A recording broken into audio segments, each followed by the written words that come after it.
Hey everybody, Chris here. In this video, we're going to be talking about emergency savings. Do you have any emergency savings? How much should you have? And what are people worried about? Please be sure to subscribe to my channel. Hit that little notification bell too. You can be notified when videos come out as well as when I do live streams. And I will continue during live streams to talk about investments, where you can put your money, talking about stocks, talking about precious metals, talking about cryptocurrencies as well. So we do that on the live streams. I'm typically live Monday, Wednesday, and Friday. Make sure you're subscribed and you got your notifications on to join in on the live streams, and we can interact together. You can ask questions. But for today, emergency savings. How much do you have? What are the impediments for emergency savings? Right now, we're looking at most people are really living paycheck to paycheck. I know some of you do have some investments though, but is that emergency savings if you're investing, or do you have some money in a bank account that is easily accessed without having to pay any fees or penalties if you have something you need to spend money on? So we're going to be looking at a bank rate survey that talks about emergency savings, talking about what's going on. We know there's inflation, right? We know that a lot of people are unemployed. We have that going on, or jobs. Maybe you don't have a full-time job, right? Maybe you're doing gig work, part-time work, so you don't have the benefits, right? And so what does that mean? That means if you don't have good benefits, then more likely to have some need for to spend some of your emergency savings, right? So those are the things that we've got a challenge of here. So right now, 30% of Americans say they would pay an emergency savings of $1,000 or more. That's about all that they can do. They can't really afford a $1,000 emergency though. Only 30%. That means there's 70% of Americans that right now don't have the funds to access if there was some emergency $1,000 expense. Now that could be a medical bill, right? That could be something in your house, like your hot water tank breaks or your mechanical system goes down, right? There's all kinds of things that you might need an emergency expense for. So let's get into it and let's start here, right? Which of the following best describes how do you deal with a major unexpected expense? So yeah, 30% of you, right, say you've got the money, right? However, 17% say they'd have to finance that using a credit card. Now, we'll talk about credit card debt in a little bit, but using dipping into your credit card in order to pay these emergency expenses is going to cost you much more in the long run. 12% can borrow from your family or friends, and then 10% say, well, I'm going to reduce spending on other things so I can pay this emergency. So taking out a personal loan, there's a little bit of you that would need to do that. Again, in the long run, that's not great. So how does this happen, right? What's going on here? And most of you in this chart, it's your inflation. It's inflation that is causing most of you to be worried about emergency savings, or why you don't have any, or why you have too little, because of that sticky inflation. Not so much on the recent interest rate cuts. That doesn't affect most people, right? Change in income or employment status, obviously that is a bigger deal. But still, overall, most of you are working. Most of you have jobs. So you're not changing your job. A lot of you are stuck in a job, but you can't afford to change or don't want to take the risk of changing.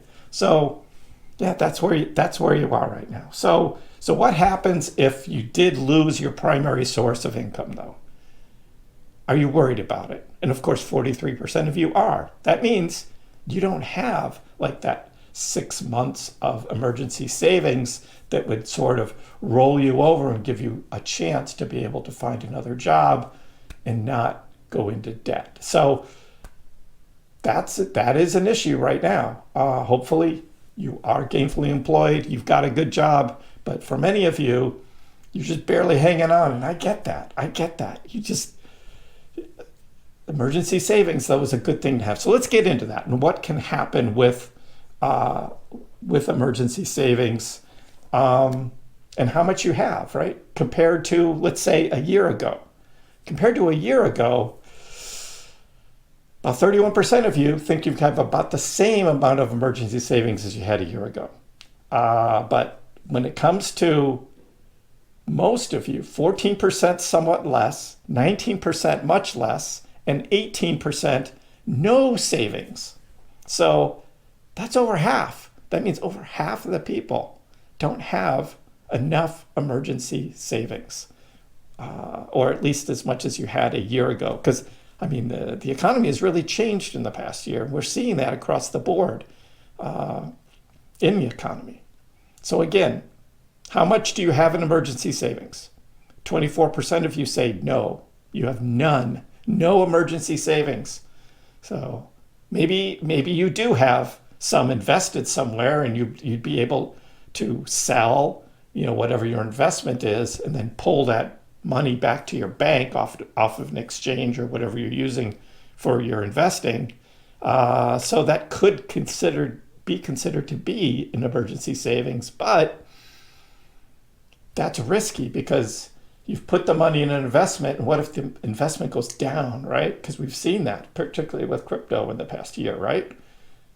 That has gone down. So if you were using that as, well, that's going to be my emergency savings. If I ever need to tap into that, right, I can just sell, pull that out and use it. But it's worth a lot less now than it was a year ago. Now, if you had gold or silver, something like that, and that's where it was, well, then you're doing much better. However,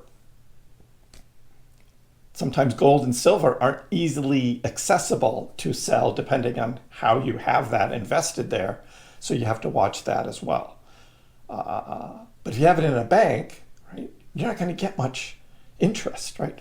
People talk about, like experts say, well, you should have your emergency savings in a money market account or some other like savings account with high interest. Those don't exist. The banks aren't giving a lot of interest right now. So that's a challenge on that money that you would need for emergency savings. If you had it sit in a bank, you're not getting much interest in it, and you just have to be aware of that. Now there are accounts like Robinhood, right? You can get Robinhood Gold. It's like $3 or $5 a month to have Robinhood Gold. You can get some yield on that savings, and it's not too hard to pull that out. So Robinhood Gold, for Robinhood, I do have down a link in the description below for you to join Robinhood. Use my link, you get some free stocks. Check that out for Robinhood. I use Robinhood Gold. I like it because of that money that you haven't invested yet, your buying power, that's earning interest. And it's easy to transfer that money back into your bank account when you need it. So that's how I do my emergency savings. I have it sitting in Robinhood. So check that out. So let's get on. It's amazing that, again, nearly a quarter of people don't have any emergency savings. Some would carry 3 months, 19% 3 to 5 months expenses, 27% enough to carry 6 months. So only 27% of the respondents actually have a 6-month cushion for emergency savings. When we talk about generations, we've got the Gen Zers, ages 18 to 28, millennials, ages 29 to 44, Gen Xers, 45 to 60, and the baby boomers, 61 or more. So it makes sense, right, that more Gen Zers than anyone else has no emergency savings because you're just getting started, right? You're just getting started. You're younger, you got a new job, or you're going gig work or something like that, and you just don't have that. So that makes sense. And then at the bottom, enough to cover 6 months of expenses. Obviously, the boomers have the biggest category there. So that's where we are in terms of the different generations. But how about how you feel? Are you comfortable? Are you very comfortable? Or are you uncomfortable about how much you have now? And obviously, when it comes to sort of that savings, the Gen Zers are uncomfortable right now. 36% of you just don't have a good outlook on how much you have in emergency savings. So that's a majority of how that works. So again, no emergency savings. That's tough. if you don't have any. Some, but less than would cover 3 months' expense of 10% of you have that. 22%, 3 to 5 months expenses, 63%, enough to cover 6 months expenses or more. If that's what you think would be the minimum amount you would need. But most people don't have that. So how do you get there, right? How do you get there? So have you had to use emergency expenses?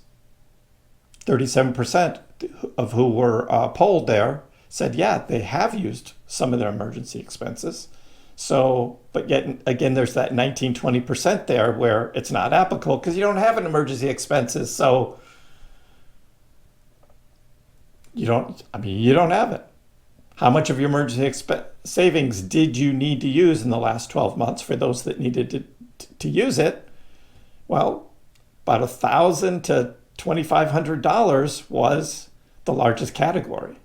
And again, that could be a medical expense, right? It could be a house repair that's needed, or it could be a loss of a job and you have to transition into a new job, and there's some amount of time there where you actually have to use some of your emergency savings in order to bridge that gap. So what did you use your emergency savings for? The most that were responded said an unplanned emergency expense like a car repair or medical bill. 38% of you are just your regular monthly bills. Your rent or your mortgage, your utilities, you needed to tap into some of that emergency savings just to pay your bills. Day-to-day expenses for food and supplies was 32%, helping a family member or friend, paying down debt. Now, paying down debt, that's actually a good one, I think, because you don't want to have that credit card debt. You got to get out of that because that's just money that is just going away to your credit card company. And they're the ones making all the money and you're losing. So getting out of credit card debt, I think that's actually a good thing to do. So unfortunately, 1 in 3 Americans have more credit card debt than emergency savings. That's right. You have more credit card debt than you have in emergency savings. So maybe starting to transition some of that money to start paying down that debt may be a good idea to get you back on your feet again, because you don't want to carry that credit card debt. More Americans are prioritizing both paying down debt and increasing emergency savings, but it's tough when you're behind, and it's a balance that you're going to have to work at. So 3 tips on building your emergency fund. It's a turbulent economy. It's tough right now. I get it. But let's talk about how much you need in emergency savings. The experts will say anywhere from 3 to 6 months of your expenses, of your normal expenses. That's what you should have in your emergency savings. How do you start that though? Well, best to start, just open a savings account. Whatever your bank has, the best account you have. Or again, like I said, try out Robinhood and use the Robinhood Gold, because just transferring your money to Robinhood and sitting there, that can actually start earning interest for you. You may be tempted, if that money's sitting there in your buying power, right, to go buy something, buy a stock or buy a fund. However, you may, if it's for emergency savings, maybe best just to keep it there. Of course, Vlad Tenev and Robinhood knows how tempting it is on Robinhood when you have that money sitting there to go and buy something. You have to resist that temptation though. So the number 2 tip is just getting an account set up and start putting a little money in there. And then the third is make a budget. What is your budget? How are you going to do it? I know sitting there making a budget, what a pain, right? But it's a good idea to understand what your expenses are, how much you pay in rent or mortgage, how much you pay in utilities, how much you pay in food. There are a lot of different websites there where you can track these if you really want to get into that level of detail. But getting out of debt is kind of the number 1 priority in order to take that next financial step ahead. Highly recommended. So let me know in the comments below, what do you think about emergency savings, and how do you feel about getting out of debt and what's the best way to do it? Let me know in the comments below. Give the video a like, and if you haven't already, please subscribe to my channel. I appreciate the support. We'll see you next time.